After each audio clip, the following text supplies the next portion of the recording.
ये वाकया कुछ साल पुराना है, लेकिन आज भी मेरी आंखों के सामने उसी तरह घूम रहा है जैसे कल की ही बात हो।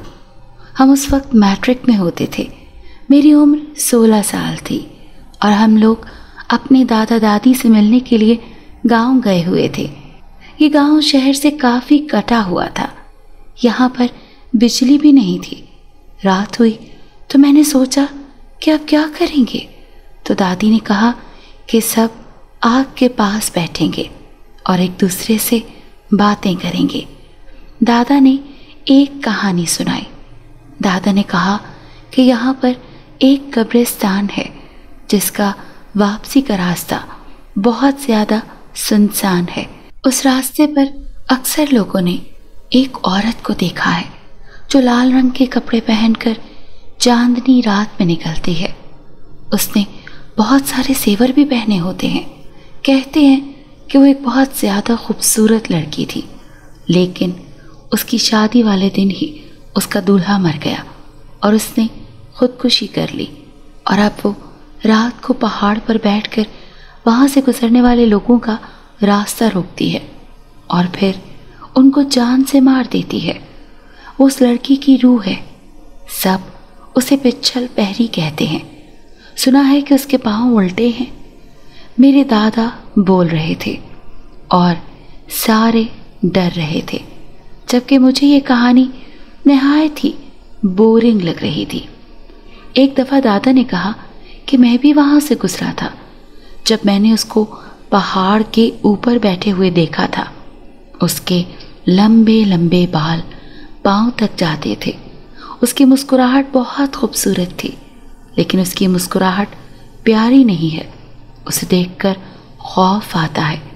अचानक से उसका कद बहुत लंबा हो जाता है और वो मुसाफिर के पीछे पड़ जाती है। मेरे दादा बोल रहे थे कि दादा बस करें, आजकल के दौर में इस तरह की कोई बात नहीं होती है और आप हमें अपने पास से कोई कहानी बनाकर सुना रहे हैं, तो सुनाएं। ऐसा तो नहीं कहें कि मैंने भी उसको देखा है। मेरे दादा ने कहा कि बेटा, मैंने देखा है उसको, तुम मेरी बात का यकीन करो। फिर ठीक है, अल्लाह करे वो मुझे भी नजर आ जाए। मैं उसको कहूँगा कि बीबी, बाकी बातें बाद में होती रहेंगी। पहले जो तुमने जेवरात पहने हैं ये तो मुझे दे दो, ताकि इसको बेचकर मैं अपने लिए एक अच्छा सा मोटरसाइकिल ले लूँ। और मेरी इस बात पर बाकी सब भी हंसती है, जबकि दादा बिल्कुल ही खामोश हो गए। दादा ने कहा था कि अगर तुम किसी बात पर भरोसा नहीं करते तो इसका मतलब ये नहीं है कि वो वजूद नहीं रखती। इसीलिए ऐसी चीज़ों के बारे में मजाक नहीं करना चाहिए। अगले दिन रात को ही हमें पता चला कि हमारा दूर का कोई रिश्तेदार फौत हो गया है और रात को उसे उसी कब्रिस्तान में दफनाया गया जिसका जिक्र दादा ने किया था। क्योंकि ये गांव था, यहाँ पर सबके लिए एक ही कब्रिस्तान था। मैं भी लोगों के साथ वहाँ मौजूद था।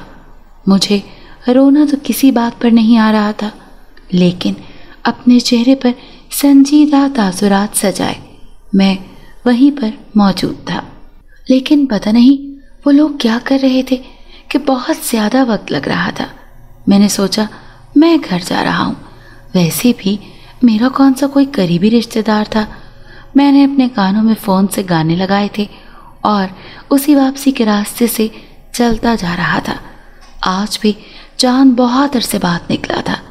शायद आज 14वीं की रात थी, इसीलिए मुझे अंधेरे में भी किसी टॉर्च की ज़रूरत नहीं थी। रात साफ नज़र आ रहा था सब कुछ। जब मेरी नज़रों ने कुछ ऐसा देखा कि मेरे कदम जम गए और मैं हैरान रह गया। मेरे सामने एक छोटे से पहाड़ के ऊपर कोई लड़की बैठी थी जिसने लाल रंग के कपड़े पहन रखे थे और दूर से ही उसके सोने के जेवरात भी नज़र आ रहे थे। वो रो रही थी। मुझे ऐसा लगा मेरे कदम ज़मीन के साथ ही चिपक गए हैं।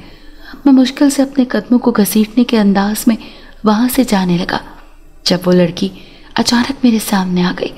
उसे देखकर मैं बुरी तरह हैरान रह गया। ये तो वही थी जिसका जिक्र दादा ने किया था। इसकी आंखों में अजीब सी गहराई और इसकी मुस्कुराहट से खौफ आता था। कहने लगी, क्यों अहमद, तुम्हें डर लग रहा है? तुम तो कहते थे कि मैं हूं ही नहीं। यही कह रहे थे ना तुम कि मेरा कोई वजूद नहीं। अब मैं तुम्हारे सामने खड़ी हूं। आप झुठलाओ मुझे, कहो कि मैं नहीं हूं। उसकी आवाज़ भी ऐसी जैसे दूर किसी वादी से आ रही थी। मेरे हाथ पांव कांपने लगे और मेरी इस हालत पर वो कह कह मार मार कर हंसने लगी। अचानक से उसका कद लंबा और आंखें बड़ी बड़ी होने लगी और मैं वहीं पर बेहोश हो गया। जब मुझे होश आया तो मुझे बताया गया कि मुझे 3 दिन के बाद होश आया है। सारा गांव मेरे सर पर खड़ा था। मैंने सबको किस्सा सुनाया तो सब मज़ीद डर गए। फिर मुझे मेरे कज़न ने कहा, तुम झूठ बोल रहे हो, ऐसा तो कुछ नहीं होता। लेकिन उसका लहजा मायने खेज था। इसका मतलब कि वो मुझ पर तंज कर रहा था। मैंने नज़रें झुका ली।